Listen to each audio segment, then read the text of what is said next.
Bonjour et bienvenue à l'atelier pour ce spécial affûtage.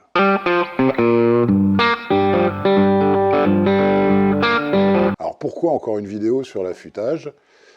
Tout processus de réduction de la matière, c'est-à-dire d'usinage du bois, qu'il s'agisse de menuiserie, de charpenterie, d'ébénisterie, de sculpture, de tournage, de marqueterie ou de fabrication de guitares, a deux objectifs. D'abord la précision, et ensuite la qualité de l'état de surface.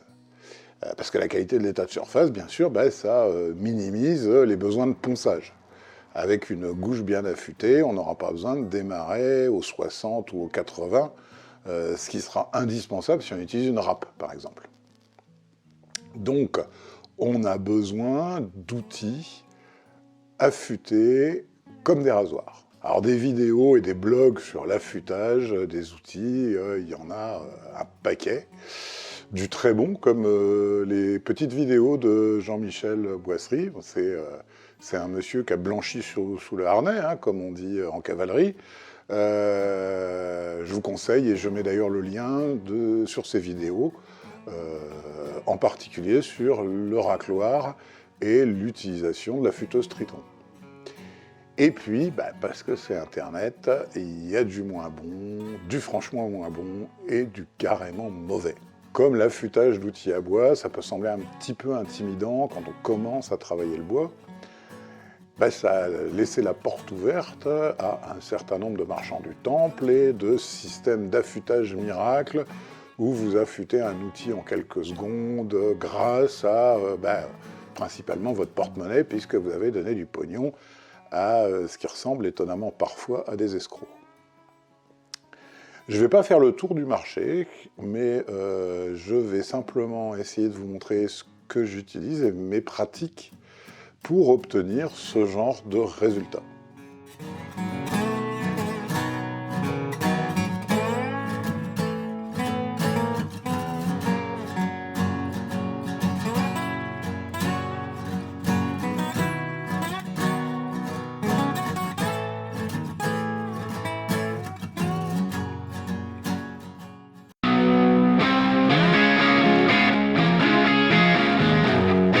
Alors juste un petit peu de vocabulaire très rapidement. Ce qu'on appelle l'affûtage, en fait, c'est un processus d'abrasion du métal. Alors abrasion, abrasif, oui, on peut affûter avec des abrasifs. C'est en particulier ce que font les fabricants, forgerons, couteliers, qui utilisent une machine qu'on appelle un backstand. Voilà une photo.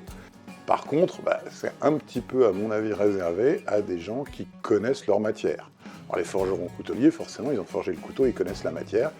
C'est malheureusement très très facile de détremper un outil sans faire attention et sans s'en apercevoir, parce qu'on utilise de l'abrasif monté sur une ponceuse ou un backstand ou tout autre système. Après, retremper un outil, honnêtement, c'est pas obligatoirement à notre portée, c'est un traitement de surface, il faut le retremper, repérer, suivant la nuance d'acier, les changements de couleur de l'outil, vous savez, du rouge cerise, etc. Ensuite, quand l'outil est à bonne température, le plonger dans de l'eau, dans de l'huile, dans de la neige, comme Conan le Barbare, enfin, c'est un vrai métier. Clairement, si vous avez un outil qui est devenu bleu, il a perdu sa trempe et je vous déconseille malheureusement d'essayer de corriger le tir. Il y a un autre outil qui peut être aussi dangereux suivant les aciers, c'est le touret. Je vous montre tout de suite un exemple.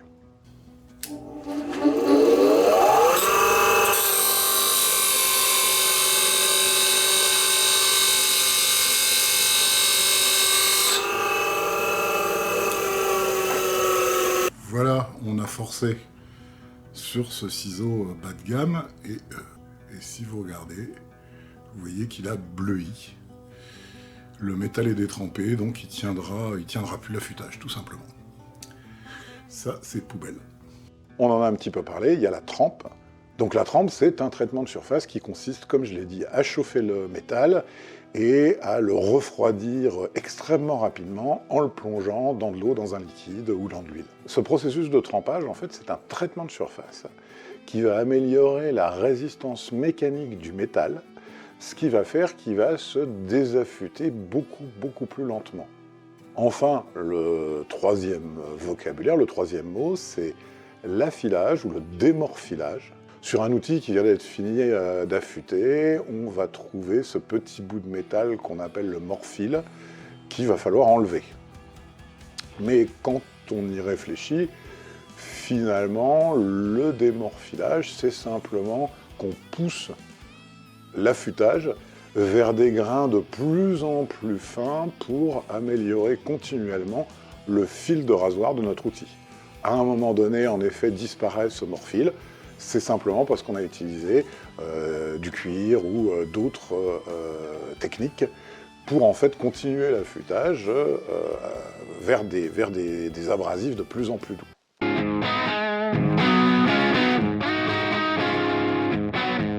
Les racloirs. Alors parfois, ce fameux morphile dont on vient de parler, qu'on essaye d'enlever quand on fait le processus de démorphilage, il est vachement utile, et c'est le cas des racloirs. À nouveau, il y a une très bonne vidéo de Jean-Michel Goissery où il montre comment utiliser d'une certaine manière le morphile comme outil de coupe avec un racloir droit et avec un outil en métal extrêmement dur qui va permettre en fait de recourber le morphile de manière à avoir ici une petite partie coupante qui va nous permettre de racler. Alors ça marche très bien quand on a un peu de métier, mais heureusement pour nous autres quasi débutants, il y a nos amis de Veritas qui ont fabriqué ce petit dispo, et je vous montre tout de suite comment ça fonctionne. On a un racloir.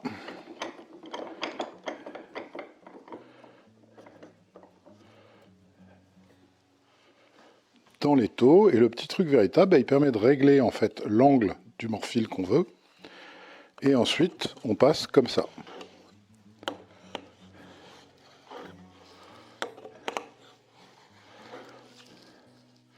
Et il vous a créé un morphile.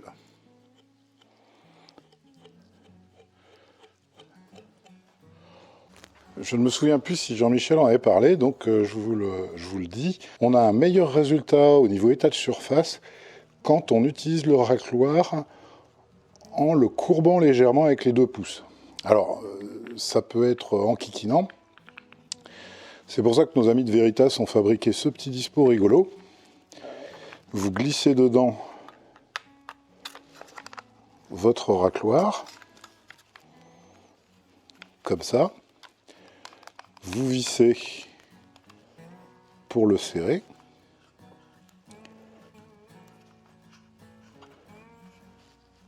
Comme ça, il est serré par les 2 trucs en laiton. Et là, vous pouvez jouer avec cette petite chose qui presse pour obtenir en fait une légère courbure qui vous permet après d'utiliser comme ça. C'est pratique quand on utilise des racloirs droits. Alors il est super ce petit dispo, il marche très bien pour les racloirs droits, parce que quand on a un col de cygne dont on veut redresser le morphile, ça marche pas bien, quoi. Ça, faut revenir à la bonne vieille méthode avec la filoire. Il y a des racloirs, comme le Stumac, que vous voyez utiliser beaucoup, qui eux vont s'affûter au touret, hein. Vous voyez que là, il n'y a pas trop de secret, hein. C'est un coup de touret et on garde simplement le morphile. Pourquoi j'utilise ça? C'est tout simplement parce que dans la plupart des cas, ça c'est super, parce que ça peut se tordre un petit peu pour aller dans certains coins, mais ça vibre évidemment beaucoup plus que ça. C'est exactement pareil que quand vous achetez un rabot, vous regardez l'épaisseur de la lame, plus le rabot est de qualité, plus la lame est épaisse, donc moins il y a de vibration. Laisser le morphile, ça peut être aussi assez intéressant en tournage, c'est-à-dire de laisser le morphile sur une gouge, et je vous montre l'utilisation.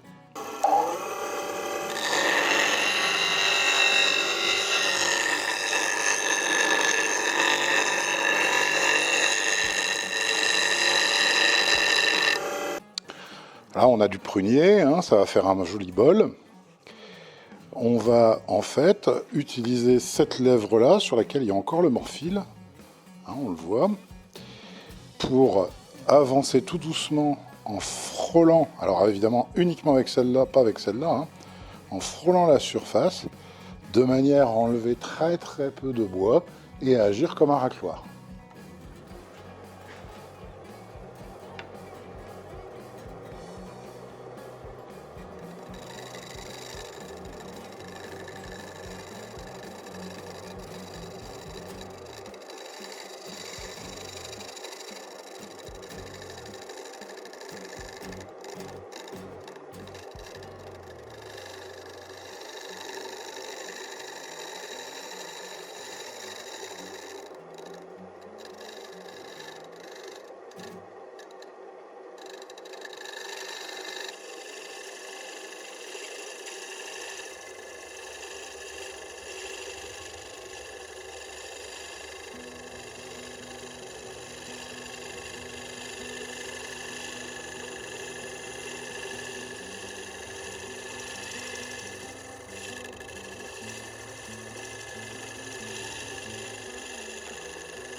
Et là, on enlève vraiment l'équivalent de ce qu'on a au racloir, juste des cheveux d'ange de bois.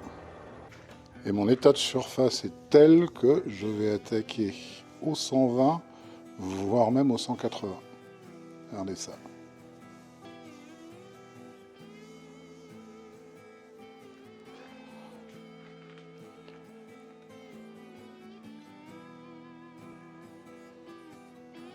Prunier. La façon dont je vais organiser cette vidéo, c'est de ne pas partir en fait des systèmes d'affûtage. Hein, vous savez, vous avez les commerçants qui vous disent c'est un système d'affûtage universel, vous pouvez tout faire avec. C'est pas vrai. C'est pas vrai. Et donc, on va aborder cette vidéo par type d'outil et plus particulièrement, on va le voir, par type d'acier.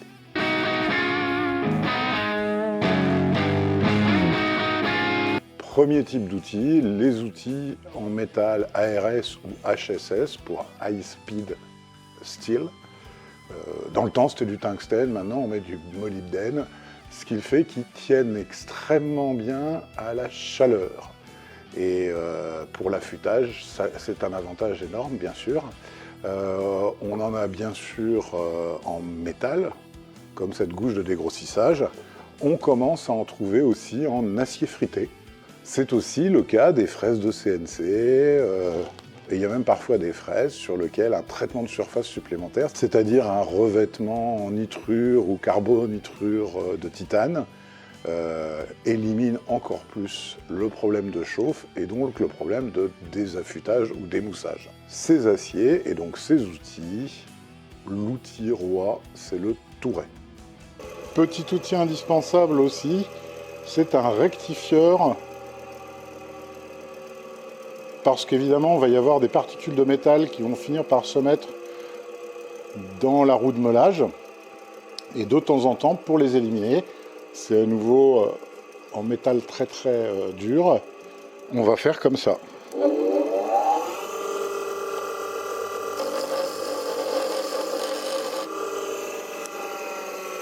Pas besoin de plus que ça, et on a une pierre qui est propre à nouveau. L'autre petite chose, c'est on n'enlève jamais, mais alors jamais, le porte-outil. Il se trouve que là je l'ai enlevé parce que d'abord j'affûte à la volée. Hein.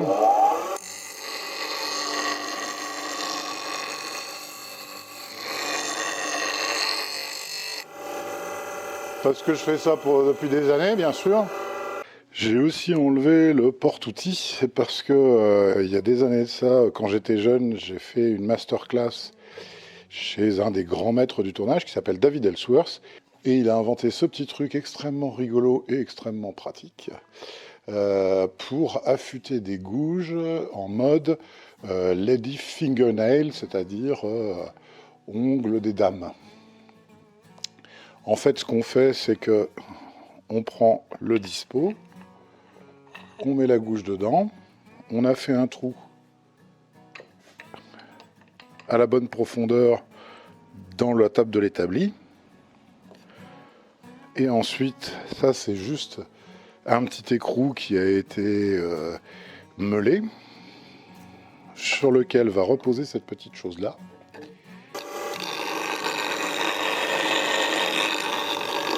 À 25 balles pièce, vous privez pas, vous en prenez un deuxième, vous le retournez et vous mettez des meules en fait en feutre dur et en feutre mou, sur lequel vous allez pouvoir passer de la pâte à rôder et faire comme ça votre affilage après passage au touret ou pour même des outils qu'on verra par la suite.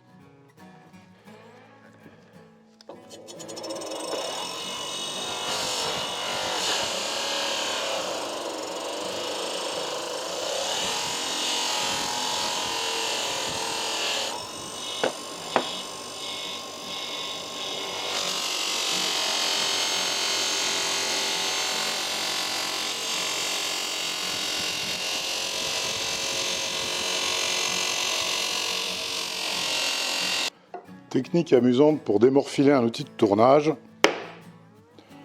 Voilà, il n'y a plus de morphile.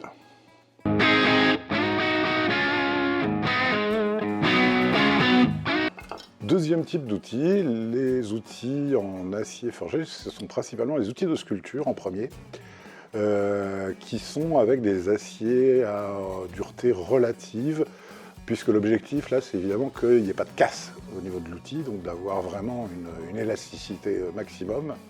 Généralement l'acier est ce qu'on appelle du C80, ça peut être des gouges, ça peut être des nérons, ça peut être des burins. Et la méthode, c'est-à-dire en fait le système d'affûtage pour ces outils-là, ce sont les pierres à diamant. Pour les outils de sculpture, j'utilise 3 pierres diamantées de grains différents, donc gros, moyen, fin.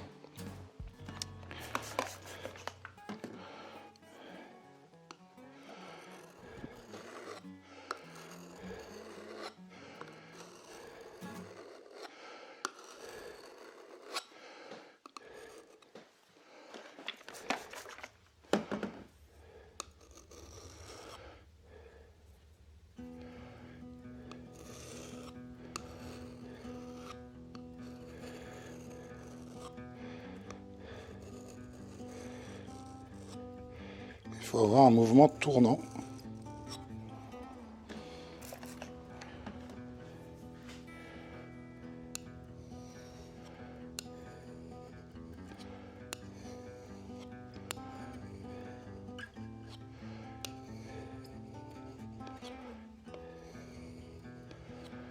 Et comme on veut un affûtage aussi à l'intérieur, on va utiliser des pierres avec des angles.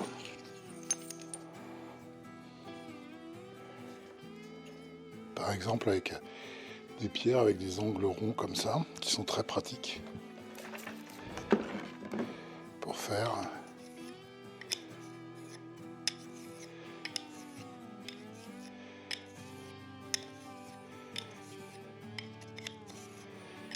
ou quand il s'agit d'un burin par exemple, on a ici une deuxième forme.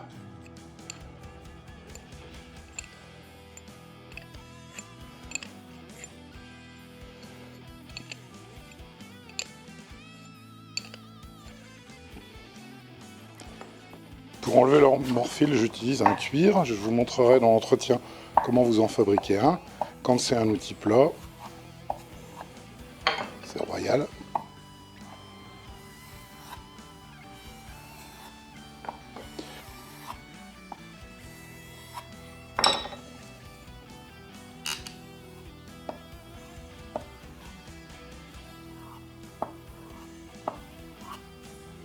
Par contre, quand c'est un outil à forme, il faut juste se fabriquer et puis coller sur une planche des formes. Je les ai fabriquées avec la défonceuse, sur lequel vous allez pouvoir mettre de la pâte à rôder.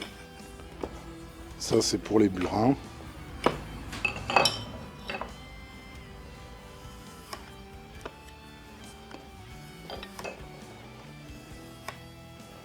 Ça, c'est pour les gouges de différentes largeurs. Depuis en particulier, pour tout ce qui est gouge, j'ai trouvé un outil rigolo du 19e. Ça s'installe comme ça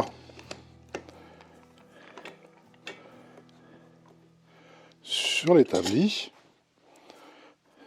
On passe de la pâte à rôder. Et on peut comme ça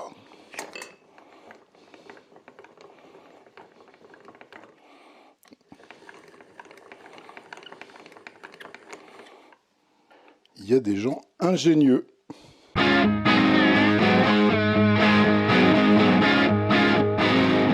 Le troisième type d'outil va regrouper à la fois les ciseaux d'ébénisterie ou de menuiserie, qu'on va utiliser beaucoup bien sûr, et les lames de rabot. Alors, cette fois-ci, c'est très souvent un acier XC100, XC120, c'est-à-dire avec une plus grande dureté, puisqu'ils sont moins susceptibles d'être frappés.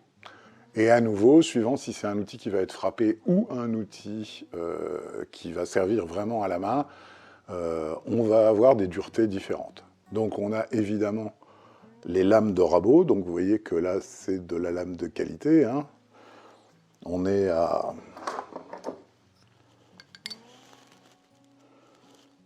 Voilà, on est à 4 mm et demi d'épaisseur. On a les ciseaux bas de gamme. Ça, c'est 3 € ou 5 € chez Leroy Casto. Des ciseaux à frapper, japonais, damasquinés. On sait que ce sont des ciseaux à frapper puisqu'ils ont une virole en haut. Des ciseaux à mortaiser, donc avec une forme très particulière. Aussi, bien sûr, à frapper avec une virole.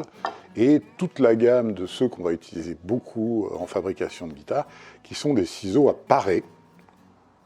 De ce type-là, ça c'est japonais, ou occidental, vous le voyez très très souvent, hein, c'est le Ashley Heil, où j'ai de quoi faire. Le gros de l'affûtage de ces ciseaux, on va le faire à la Triton.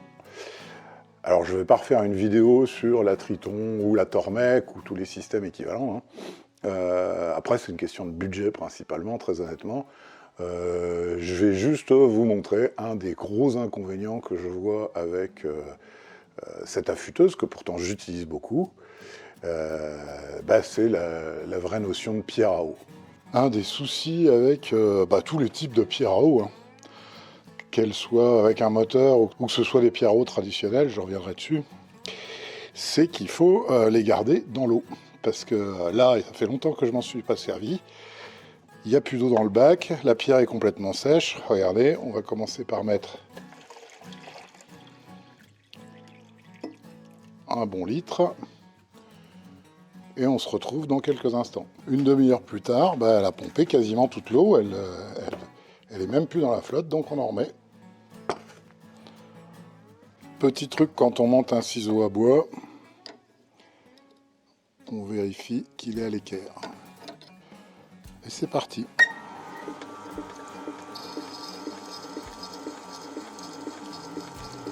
Et on déplace.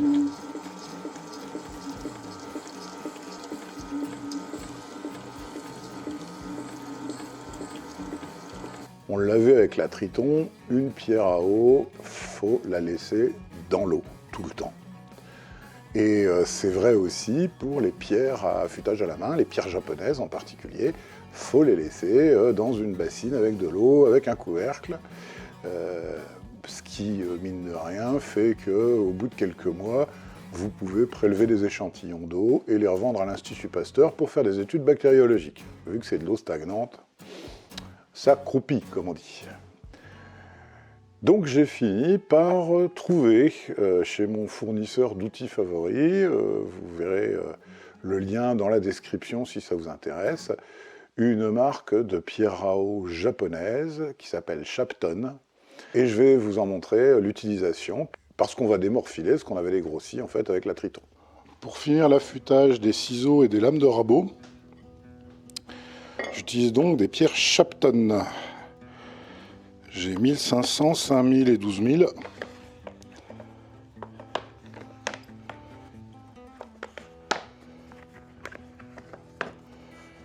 Évidemment, de temps en temps, il faut utiliser un truc spécial pour les rectifier, hein. Il nous faut une surface parfaitement plate. Et le gros intérêt, c'est qu'on allie deux choses.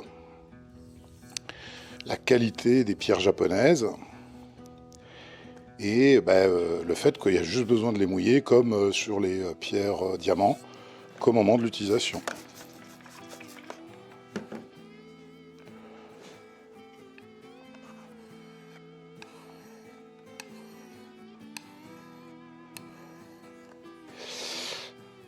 On va faire tomber le morphile en fait du côté biseau comme je viens de le montrer et on va alterner.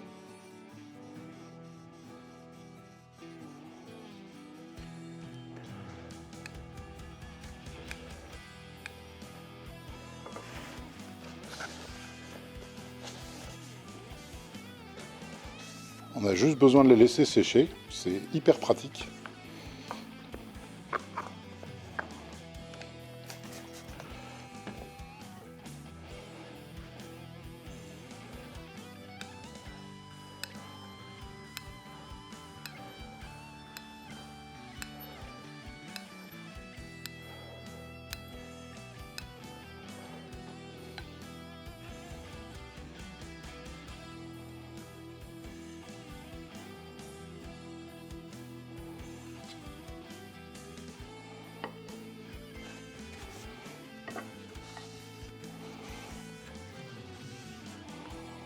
Bon, c'est un peu plus long que ça, hein. Là je fake un peu, c'est parce qu'il est déjà pas mal affûté. Je lui redonne juste un coup de jeunesse. 12 000.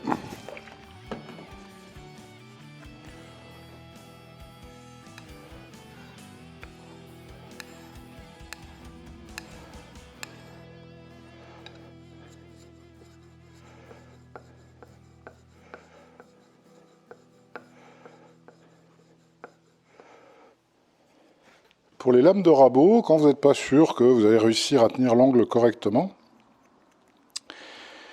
il y a plein de marques de petits dispos comme celui-là.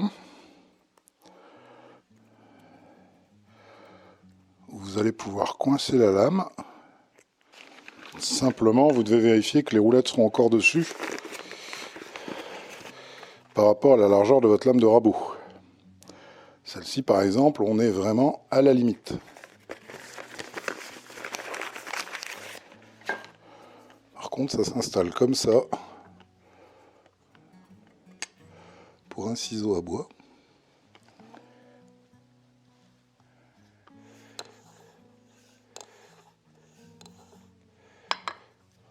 Voilà, ça vous en trouvez plein de différentes marques. Il y en a même avec un petit, je crois que c'est Veritas à nouveau, il y en a même où il y a un petit dispo pour vraiment bien positionner l'angle. Je dois avoir ça qui traîne quelque part. Bon, je sais que j'en ai un, mais dans le bordel de l'atelier. Voilà donc globalement ce que je fais avec tout ce qui est lame de rabot et ciseaux à bois. La Triton au départ, s'il y a besoin. Et ensuite, les 3 Shapton. Évidemment, quand tout est droit, l'affûtage est simple. Mais si on prend ce rabot, par exemple,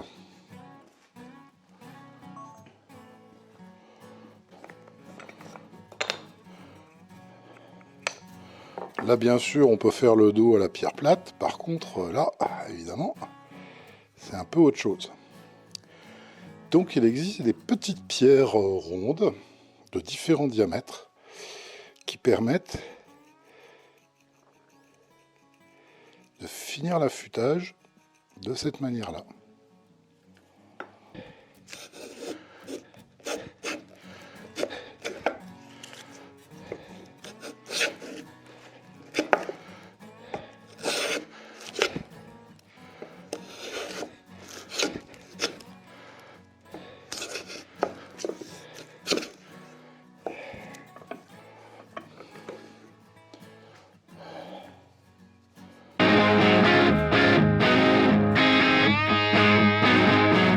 Tout ça, c'est bien gentil, mais c'est du boulot. Parlons entretien. Il y a deux possibilités, hein. Vous utilisez votre outil jusqu'à ce qu'il soit complètement émoussé, et puis après, vous faites une grosse séance de réaffûtage. Alors, faut faire ça discrètement, la nuit, entre 2 et 3 heures du matin, avec une lampe de poche, parce que sinon, vous avez le reste de votre maison qui va débouler en vous disant « Tiens, tant que t'y es, voilà les couteaux de cuisine, voilà les ciseaux du petit, etc. etc. » Donc, il faut faire ça la nuit, discrètement. L'autre possibilité, qui est peut-être un petit peu mieux, ça consiste à entretenir. C'est-à-dire tous les 3, 4, 5, 6 utilisations, utiliser un strap pour redonner en fait, pour prolonger en fait la vie de votre affûtage initial. Et ça fait que moi j'ai certaines gouges de sculpture, franchement, que j'ai pas réaffûtées depuis que je les ai achetées, quoi. On va voir tout de suite comment se faire un petit strap maison. On va se faire un strap qui nous servira à deux choses. Déjà à finir le démorphilage, et ensuite à rajeunir les outils en cours de travail sans avoir besoin de ressortir tout le matos. Pour ça, il nous faut un bout de MDF, une chute de cuir. Alors vous trouvez ça par lot, hein, les chutes de cuir, ça vaut 10 balles je crois, et vous avez une casserole de chutes diverses et variées autant que vous en voulez. On va découper ça proprement quand même.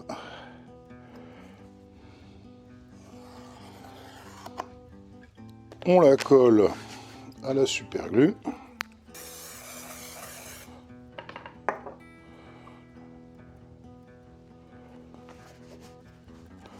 Et on va utiliser une huile.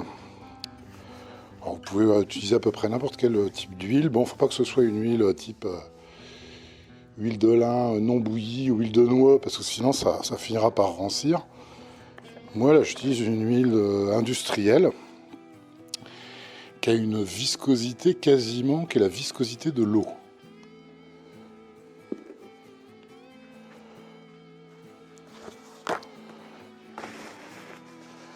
Et on nourrit notre cuir avec ça. Pompe pas mal.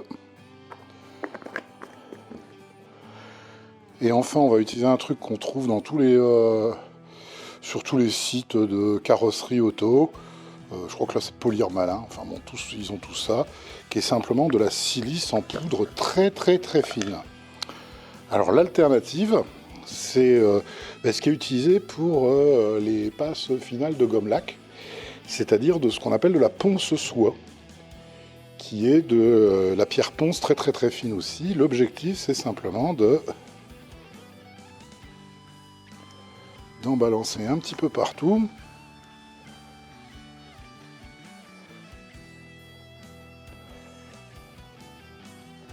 On va laisser ça s'intégrer avec l'huile dans le cuir, l'huile servant un petit peu de solvant. On vire l'excès bien sûr, et quand ce sera sec, on a un super strap qui permet à la fois de faire la finition, de virer le morphile et d'entretenir nos outils. Donc on a toujours ça dans un coin de l'établi, et de temps en temps, hop, un ou deux coups, c'est suffisant.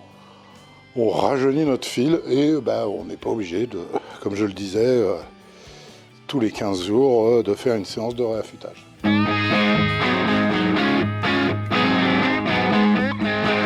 Quand vous regardez une vidéo où on vous parle, où on essaye de vous vendre le système d'affûtage universel ou la méthode utilisée depuis la préhistoire et la caverne, qui fonctionne toujours, il y a toujours à la fin une petite démonstration.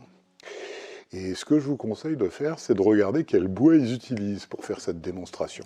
En fin de vidéo, les mecs essayent de vous vendre leur méthode d'affûtage ou leur matériel d'ailleurs. Et donc, vous avez des magnifiques séquences comme celle-là.